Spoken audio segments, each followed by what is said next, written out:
നമുക്ക് വാക്കിൻസ് ഇല്ലെങ്കിൽ അപ്പുറത്ത് വാക്കിൻസ് ഉണ്ടെന്നുണ്ടെങ്കിൽ, അല്ലെങ്കിൽ നമ്മുടെ ചുറ്റുവട്ടത്ത് ഒരുപാട് ആളുകൾ വഴിയിലൂടെ പോകുന്നുണ്ട്, ഇവരെ നമുക്കൊന്ന് നമ്മളുടെ ഷോപ്പിലോട്ട് ഒന്ന് അട്രാക്ട് ചെയ്ത് കഴിഞ്ഞാൽ, ഒരുപക്ഷെ ആ അട്രാക്ട് ചെയ്യുന്ന സമയത്ത് നമുക്കൊരു കോസ്റ്റ് ഉണ്ടായിരിക്കും, ഒരു ഇൻവെസ്റ്റ്മെന്റ് ഉണ്ടായിരിക്കും. അത് അവരെ കൊണ്ടുവരുമ്പോൾ ചിലപ്പോൾ നമുക്ക് ലാഭം ഒന്നും തന്നെ ഉണ്ടാവില്ല. പക്ഷെ അതൊരു ശീലമാക്കിയാൽ, കസ്റ്റമേഴ്സിന് അതിനൊരു പാറ്റേൺ ആക്കി കഴിഞ്ഞാൽ കസ്റ്റമർ വരില്ലേ? വരും, ഉറപ്പല്ലേ? അപ്പം സ്പോട്ടിൽ ലാഭം നോക്കുക എന്നുള്ളത് മാത്രമല്ല, ലോങ് റണ്ണിൽ കൂടി നമ്മൾ നോക്കിയിട്ടായിരിക്കണം നമ്മുടെ ബിസിനസ് സ്ട്രാറ്റജി. ഒരു 10 പേരെ കൊണ്ടുവരാൻ നമ്മൾ ട്രൈ ചെയ്താൽ മതി. 10 പേരെ കൊണ്ടുവരാൻ. ഈ 10 പേര് ഒന്നുമില്ലെങ്കിൽ 5 പേരെ കൊണ്ടുവരും. ഈ 5 പേരെ അപ്പൊ എത്രയാണ് നമ്മൾ കൊണ്ടുവരുന്നത്?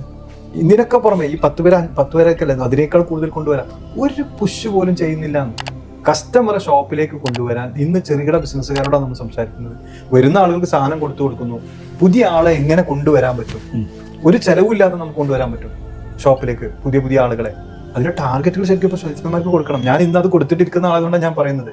എൻ്റെ ഈ മാസത്തെ എൻ്റെ ബിസിനസ്സിൽ ഇതെല്ലാവർക്കും ഒരു ഗുണം ചെയ്യട്ടെ. ഞാൻ പറയുന്നത് എന്താ, ഓരോ സെയിൽസ്മാനോടും പറഞ്ഞതാണ്, ഇത് വെറുതെ കയറി വരാത്ത, സ്ഥിരമായി വരുന്നതല്ലാത്ത, നീ കാരണം ഈ ഷോപ്പിലേക്ക് 50 കസ്റ്റമർ ഈ മാസം വന്നിരിക്കണം, എനിക്കതിൻ്റെ ലിസ്റ്റ് വേണം.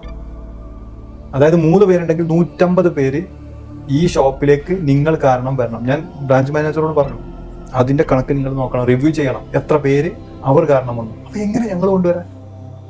ആ മാർക്കറ്റിംഗ് ചെയ്യാം. ഞാൻ പറഞ്ഞു, മാർക്കറ്റിംഗ് ചെയ്യുന്നത് മാർക്കറ്റിംഗ് ടീം. ഞാൻ അവർക്ക് വേറെ ടാർഗറ്റ് കൊടുത്തിട്ടുണ്ട്, അത് അവൻ കൊണ്ടുവരും.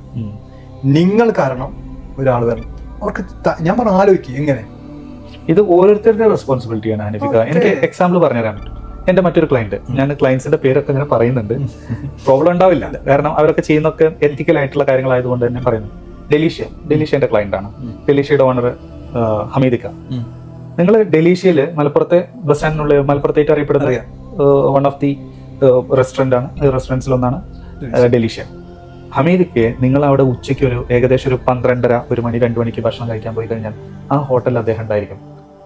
വെയിറ്റേഴ്സിന്റെ ഒപ്പം ഇതൊക്കെ സാധനങ്ങൾ കൊടുക്കാനല്ല, വരുന്നവരോടൊക്കെ വിശേഷങ്ങൾ ചോദിച്ച് ഭക്ഷണം എങ്ങനെ ഉണ്ടായിരുന്നു, എന്തെങ്കിലും നന്നാക്കേണ്ടത്, എന്തെങ്കിലും ബെറ്റർ ആക്കേണ്ടതുണ്ടോ എന്നുള്ളത് ഒരു ഓണർ, അത്രയും കസ്റ്റമേഴ്സ് ഉണ്ട് അവിടെ, ആ ഓണർ കസ്റ്റമേഴ്സിൽ നിന്ന് ഫീഡ്ബാക്ക് എടുക്കുന്നു, ഡയറക്റ്റ് ഫീഡ്ബാക്ക്. നിങ്ങൾക്ക് എന്തെങ്കിലും ഇഷ്ടപ്പെടാനുണ്ടോ, എന്തെങ്കിലും നമുക്ക് ശരിയാക്കേണ്ടതുണ്ടോ, ഓണറാണത്. ആ ഓണർ ഡയറക്ട്ലി കസ്റ്റമറോട് ഇന്ററാക്ട് ചെയ്യുമ്പോൾ ഭക്ഷണം ഒരിക്കലും ഞാൻ ഇതുവരെ കഴിച്ചിടത്തോളം മോശമായിട്ടില്ല, പക്ഷേ മോശമാണെങ്കിൽ പോലും ആ കസ്റ്റമർ അവിടെ കണക്റ്റഡ് ആണ്. ഒരാൾ ചോദിക്കുന്നുണ്ടല്ലോ, ഇറ്റ് ഈസ് എ ഡിഫറൻസ്.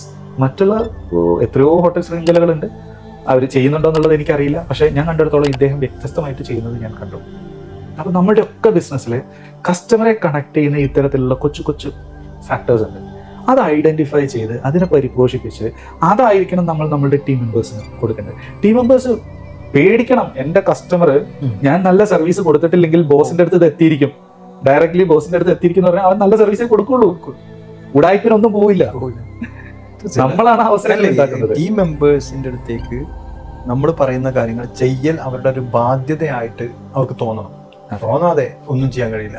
അപ്പൊ ഇതൊക്കെ നമ്മൾ കാണുന്നത് നമ്മുടെ ചെറിയ ഷോപ്പുകളിലൊക്കെ, ഞാനൊക്കെ പല ചെറിയ ഷോപ്പുകളിൽ പോകുമ്പോൾ ഉണ്ടാവും, അവര് ഫേസ്ബുക്കിൽ ഇങ്ങനെ, അപ്പോൾ ഇതിന്ന് ഇങ്ങനെ തല പൊക്കിയിട്ട് ഇവൻ കയറി വരാൻ കണ്ടൊരു സമയം അതാണ്. ഇവനൊക്കെ കൃത്യമായിരുന്ന് എന്താണ് ഷോപ്പിന്റെ ഗുണമുള്ള എന്തെങ്കിലും ഒരു കാര്യം ചെയ്യുമ്പോഴല്ല നമ്മൾ കയറി വരുമ്പോൾ നമ്മളെ വെറുപ്പോടെ നോക്കുന്നത്. സോഷ്യൽ മീഡിയയിൽ ഇരുന്ന് ഇങ്ങനെ എൻഗേജ് ആണ്. അപ്പോഴാണ് ഞാൻ ചെന്ന് ചോദിക്കുന്നത്, അതുണ്ടോ ഇതുണ്ടോ എന്നിട്ട് അവിടെ വെച്ച് നമുക്ക് എടുത്തു തരുന്നതും, അത് കിട്ടിയാൽ തന്നെ നമുക്ക് ഇനി ഒരിക്കലും അങ്ങോട്ട് പോകാനുള്ള ഒരു മൈൻഡ് സെറ്റ് ഇല്ല. ഇന്നും അത് ഒരു 50%-ലേറെ ഷോപ്പുകളിൽ ഞാനത് കാണുന്നത്. അവിടെയുള്ള സെയിൽസ്മാൻ മറ്റു പല ഇതുപോലത്തെ ഈ ചെറിയ ഗെയിമുകളിൽ എൻഗേജ്ഡ് ആണ്. അല്ലെങ്കിൽ മുമ്പിലൊരു ഇതുണ്ടാവും, സിസ്റ്റം ഉണ്ടാവും, അതിലിരുന്ന് പല കളികളും കളിച്ചുകൊണ്ടിരിക്കും. അപ്പൊ ഇത്തരത്തിലുള്ള കളികൾ കളിക്കുന്നിടത്തേക്ക് ഒരു കസ്റ്റമർ കയറി വന്നാൽ എന്തായിരിക്കും ഉണ്ടാവുക? വിട്ടുപോകും, ഉറപ്പാണ്. മാത്രമല്ല, ഇനി അഥവാ അന്ന് അവിടുത്തെ കാര്യം തീർത്താലും രണ്ടാമത് അതിലേക്ക് വരാൻ അദ്ദേഹം ശ്രമിക്കുക.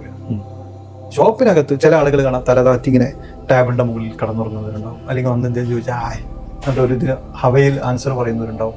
അപ്പൊ ഇത്തരത്തിലുള്ള ആളുകൾ നമ്മളെ ഷോപ്പിലുണ്ട് എങ്കിൽ നമ്മുടെ ബിസിനസ്മാൻമാരെ ശ്രദ്ധിക്കേണ്ടത്, ഇവരുണ്ടായത് കൊണ്ടാണല്ലോ ആ കസ്റ്റമർ നാളെ നമുക്ക് നഷ്ടപ്പെടുന്നത്. വ്യക്തമായി ഗൈഡൻസ് കൊടുക്കണം, അവന് വ്യക്തമായി പറഞ്ഞു കൊടുക്കണം. നടന്നില്ല എങ്കിൽ പിന്നെ അവിടെ റീപ്ലേസ് ചെയ്യണം. കാരണം അവന്റെ ഷോപ്പിലേക്ക് വരുന്ന കസ്റ്റമേഴ്സിനെ ഇവനല്ല പകരം മറ്റൊരാളായിരുന്നു എങ്കിൽ അത് സെയിൽസ് ക്ലോസ് ചെയ്യുകയും കമ്പനിക്ക് പ്രോഫിറ്റ് ഉണ്ടാക്കി തരും ചെയ്യും.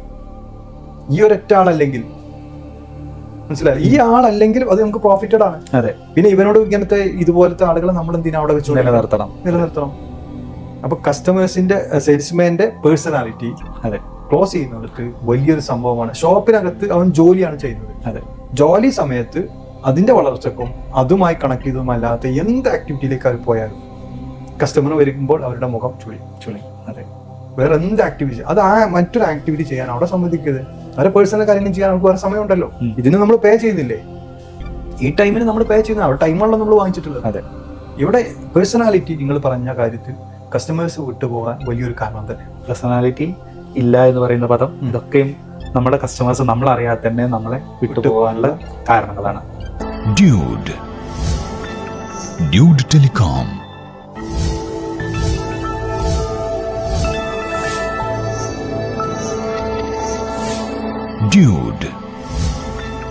Dude Telecom.